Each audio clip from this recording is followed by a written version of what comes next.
how you guys doing? This is William Myers, Mantis Outdoors, back out here in the woods with Chris Tanner, and today I have a very special product to show to you guys today.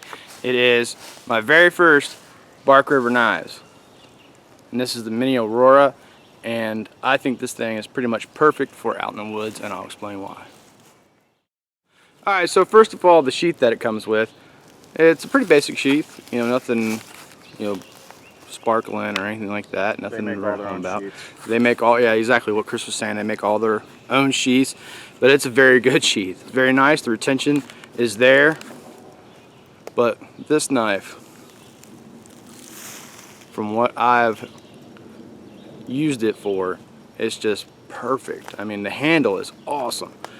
And it is on the square end, but it's just perfectly round enough to fit your hand without hot spots.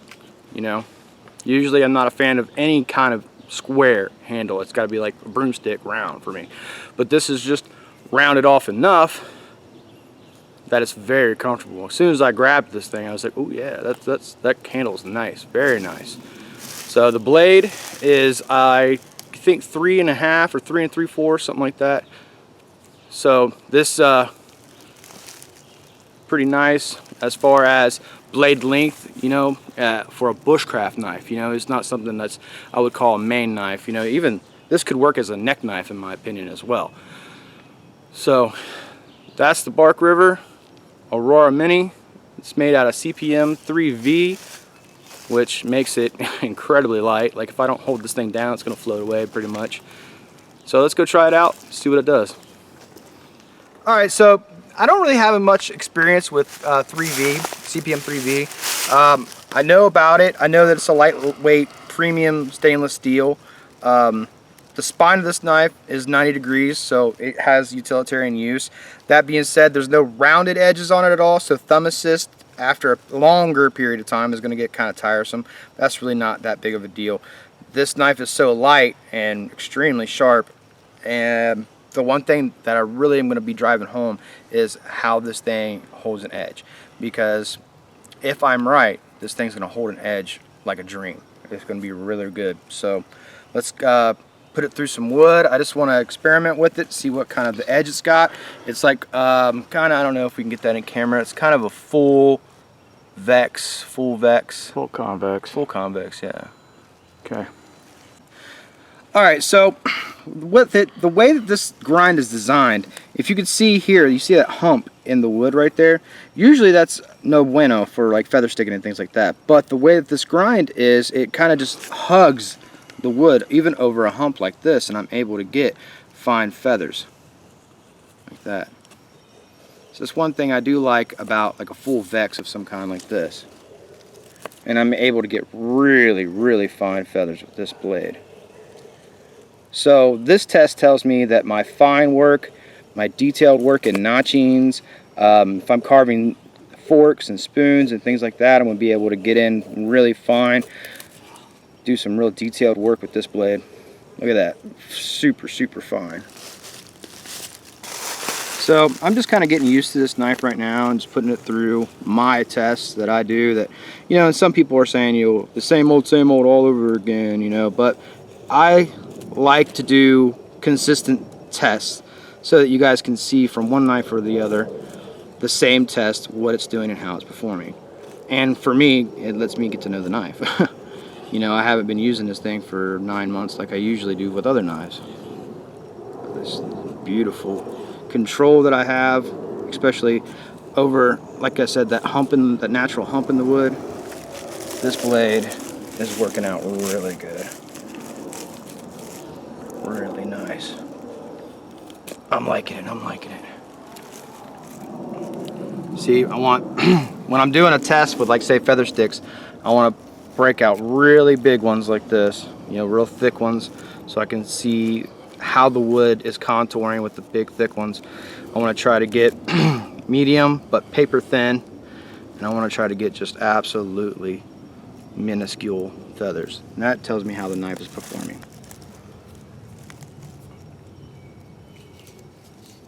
Alright, so I went ahead and knocked all those feathers off. Now the next thing that I usually try to do is I try to really get in here deep and see what it's going to do when I need to remove large chunks of wood, you know, clearing excess meat for spoons and net needles, things like that. This is a very hard wood. This is a hickory, so that's why I like to test on hardwoods too, like this. If it does this for a hickory, it's gonna breeze through a pine or a cedar like it ain't even there.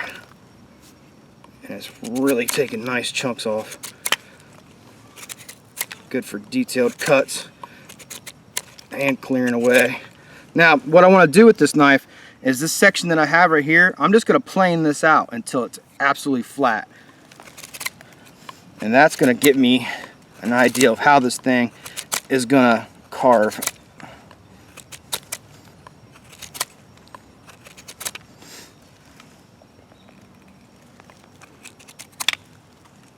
And there we go.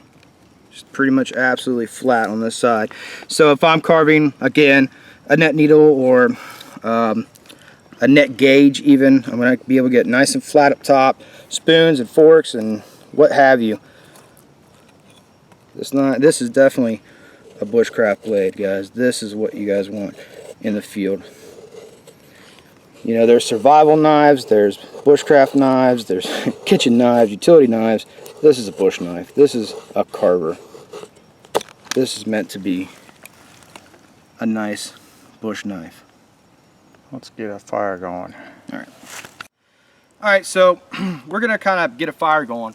And the reason why we're doing this is because we want to do some light batoning with this knife. I mean, it is a full tang knife. It's going to stand up to it.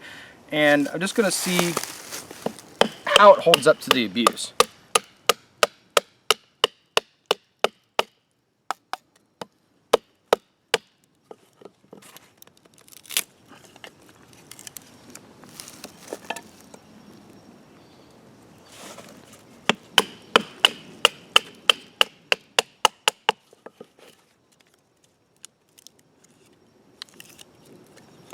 Nice. Doing good on the blade. The edge is not taking any abuse at all at this point.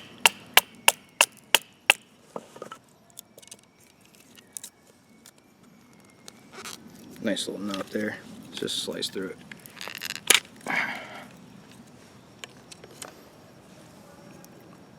Do one more on this one and then we'll process a little bit more on the other side.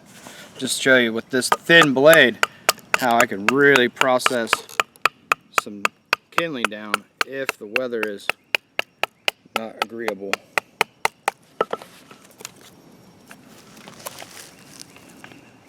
Nice.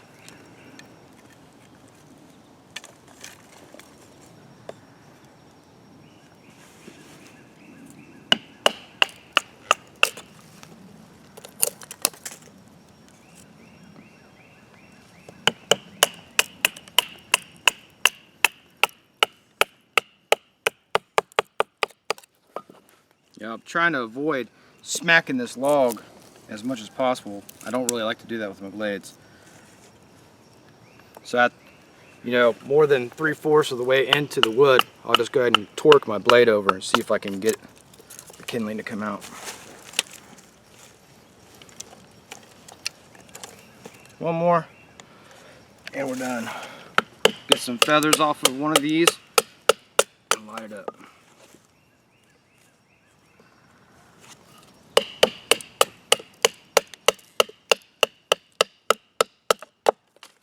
You know, this doesn't have to be for starting a fire as well. You know, I could be doing this for, again, like I said, clearing meat off of wood for carving. You know, select strip that I need just to take off. I'm not going to sit there and carve it. If I can, I'm going to put my knife up here and get that perfect cut out of the wood that I want. And that's going to save me, you know, sitting there carving the heck out of it and stuff like that.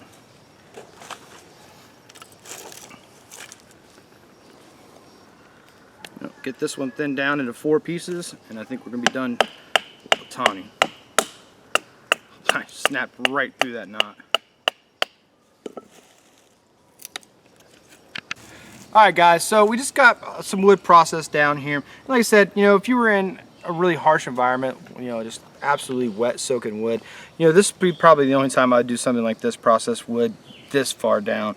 But let's go ahead and see what we could do with the spine of this knife, see if we can get this stuff lit up. And that spine is just ripping.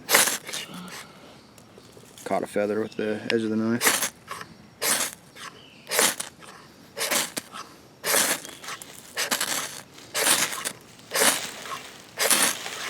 You know, usually I would just pump this stuff down here real fast, but it was going so good that I really didn't think that I needed to do that, and I didn't.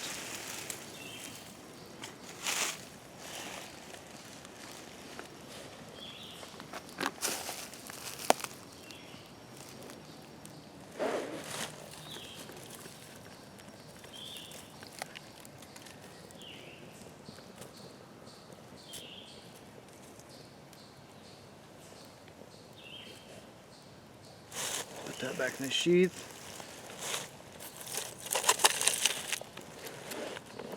But as you can see, that spine of that knife just did a really good job for me. The knife processed all this wood down, so I would have no problem starting a nice fire in the woods if I absolutely had to.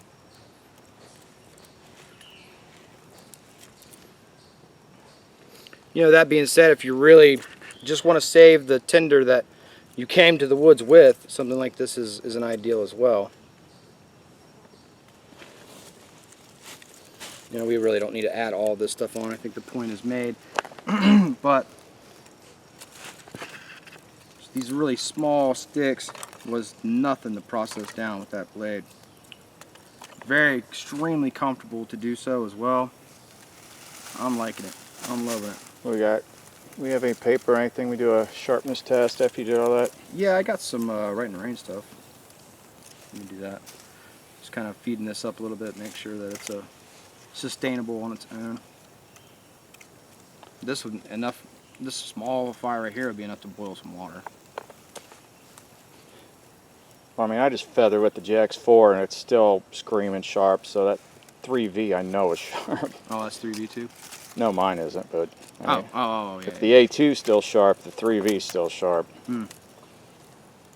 Yeah, like I said, I haven't had very much experience with 3V, but all the stuff that we've done, I mean, we're getting ready to do some more notchings and things like that, and it's just fresh out of the box sharp. You know, with 01 and things like that, it's easier to sharpen that kind of a blade in the field, but by now it would still be sharp, but I still would be able to see some difference. I'm not able to see any difference in that blade right now. You don't have to worry so much about the elements when you're dealing with 3V. You know, the only thing that it's going to say, I mean, you know, somebody's going to say it, you're not going to be able to strike a spark off the back of the spine. Legitimately, how many times have I actually done that in the field? Not very many. I do it a lot because I teach it a lot. How many times have I actually started a fire like that? Maybe 100 total. I'm sorry, but I'm not taking a $200 knife and smacking it with a rock. That's just me. I do. I mean, you know, I want my knife to be able to do everything that it can.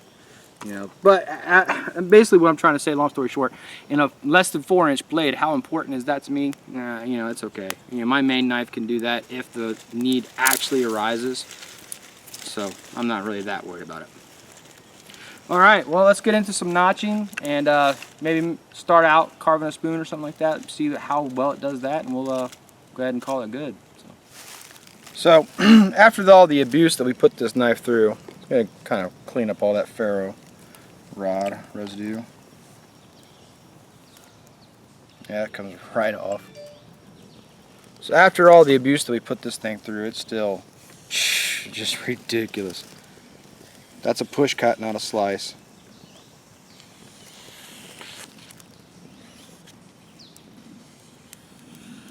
Yeah, this is just off. That's that thicker right in the rain paper too. Yeah. There's a slice. See the whole blade? Make some paper feathers. I mean, really, dude. I was doing that with mine earlier.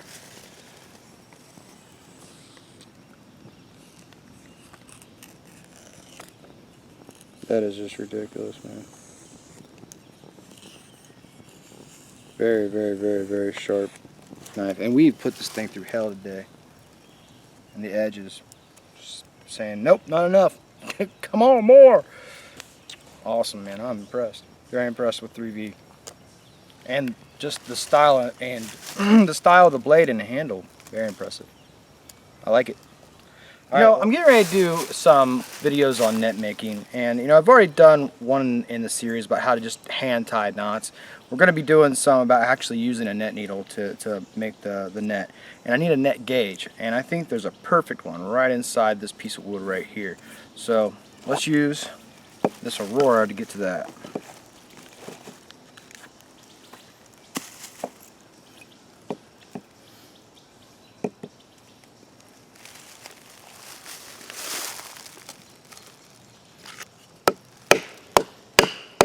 And this is certainly the limitations that I would say were on this knife. This is pretty big for a knife like this.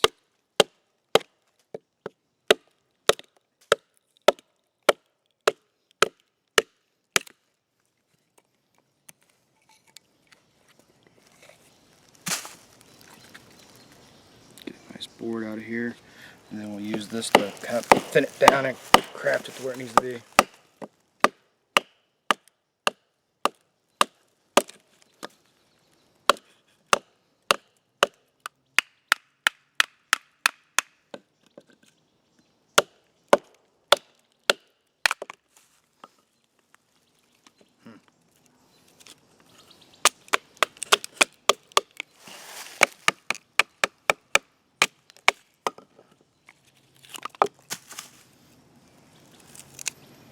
So that's going to be my net gauge right there. I'm going to have it 4 relaxed fingers, so right about there. So all I need to do is get this separated from here, thin this out. So let's just start doing that right now.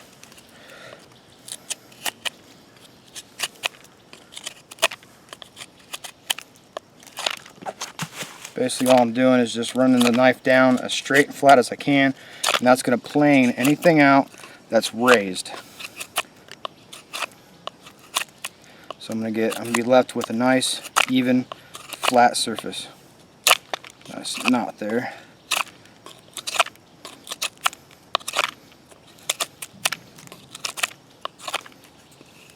Take down these sides a little bit.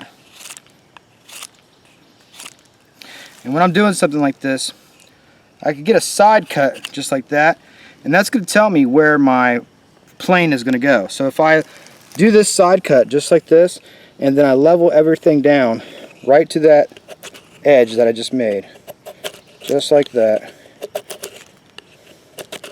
that's going to give me a nice level surface on that board.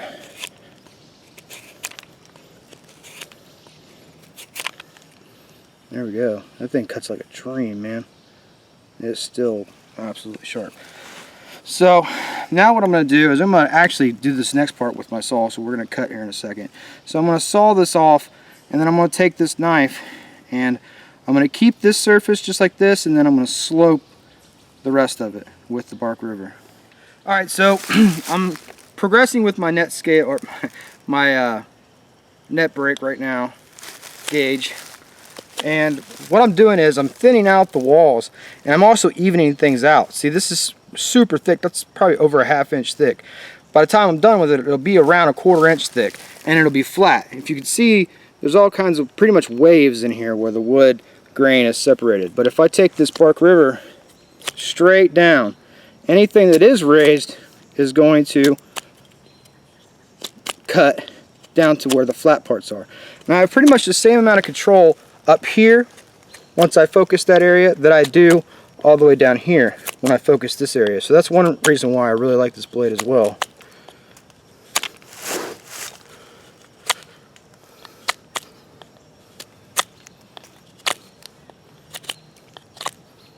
Alright, let's work on the other side, get it nice and flat.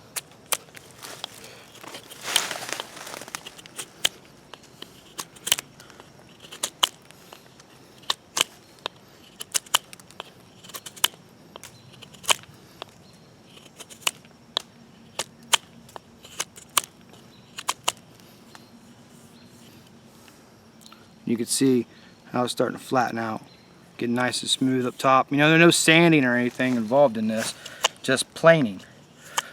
And with a good knife like this, I'm able to really do that without even worrying about this edge at all, because it's still an absolute razor. It's pretty impressive. You know, I'm not a huge component of stainless steel. I've not really used a lot of them. This is impressive. Yeah, now we're talking about super steels though. Yeah, I don't have a lot of experience with steels like this.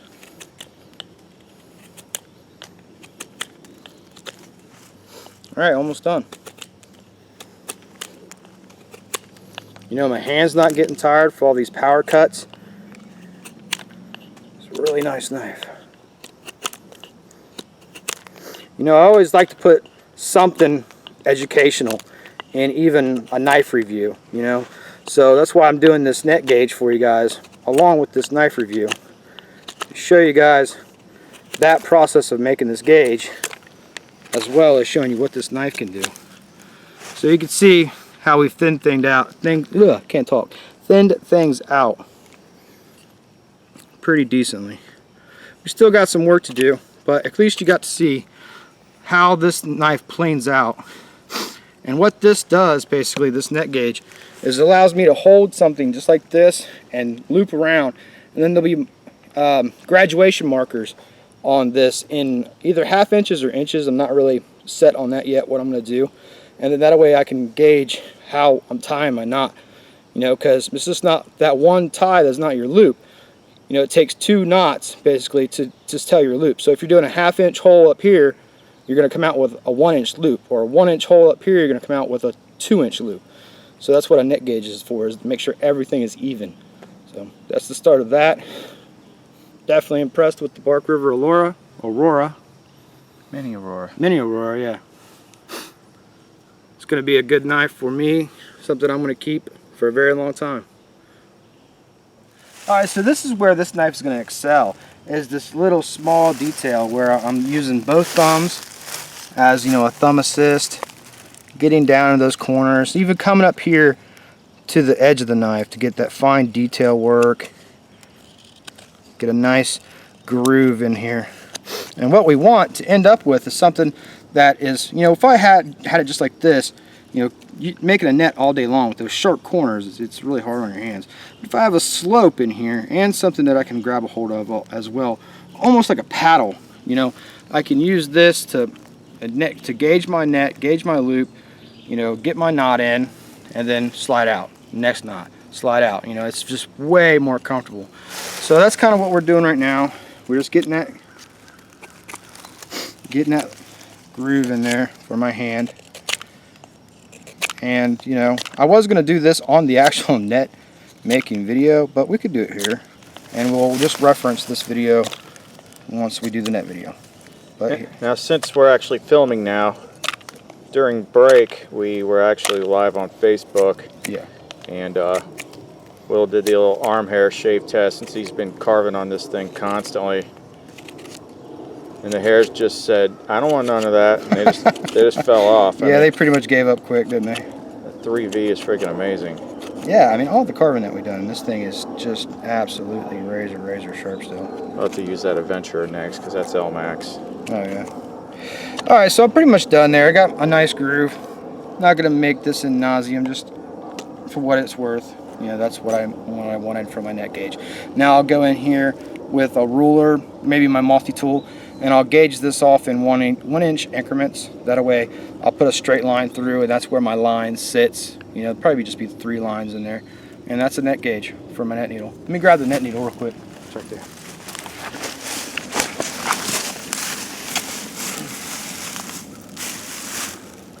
So you have your gauge, which isn't completed yet, and then your needle.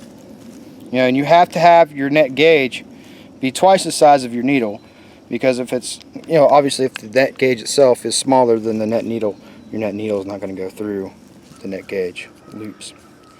There you go, guys. Alright, so let's get on to the giveaway that we're going to do. You know, we mentioned this on the live feed on Facebook, but, you know, the knife that you just seen, Chris has 2 of them. He actually gave me one of them because it's my first Bark River. And then we're going to give you guys one of them. That's this natural micarta Mini Aurora.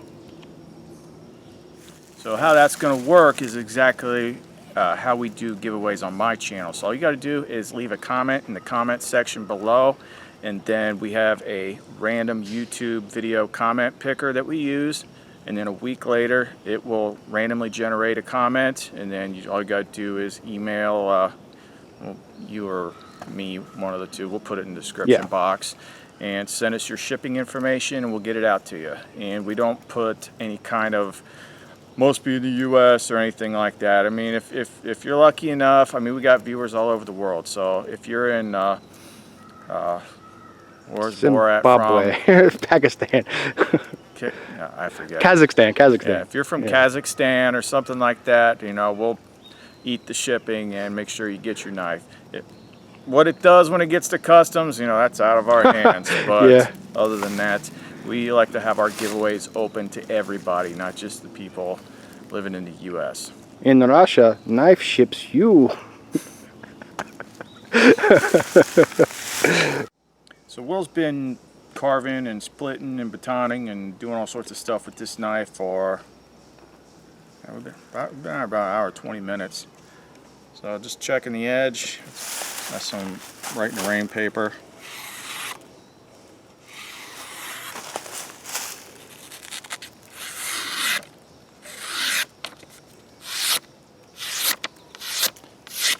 Yeah, 3V, some pretty awesome stuff. Don't worry, eco warriors, I'm gonna pick my trash up. Be calling Smokey the Bear and all that. I speak for the trees. Yeah, the thing's awesome. I like it. Alright guys, well there you go. This has been the part review of the Mini Aurora from Bark River. It's absolutely amazing knife. And CPM 3V, which was an experience for me. I really enjoyed it. It's really good steel. And you know, this was, you know, how to make a net gauge as well as that. So, you know, in the net making video, this video will be referenced for how to make the gauge. But also, again, as Chris said, this is a giveaway as well. We are giving away that second Mini Aurora. You know, comment in the comment section below, and then we're going to randomly pick one of you for the giveaway. So, alright guys, well, it's been William Myers, Mantis Outdoors. I hope you enjoyed this video. If you did, there's some more of my previous videos that are playing in the screens to my left right now. There's also a subscribe button over there. If you haven't done so, I appreciate it if you subscribe to the channel. To stay up to date with what I'm doing with my school and the YouTube channel, stay posted on the videos that are going to be uploaded. You can go to www.facebook.com/Mantis Outdoors, or you can go to www.MantisOutdoorsLLC.com. Liking my videos helps me and my channel out a lot. I appreciate all your views, comments, and support, and hopefully we'll see you out in the woods. Alright guys, well there's you. Alright guys. Jesus. 3, 2, 1.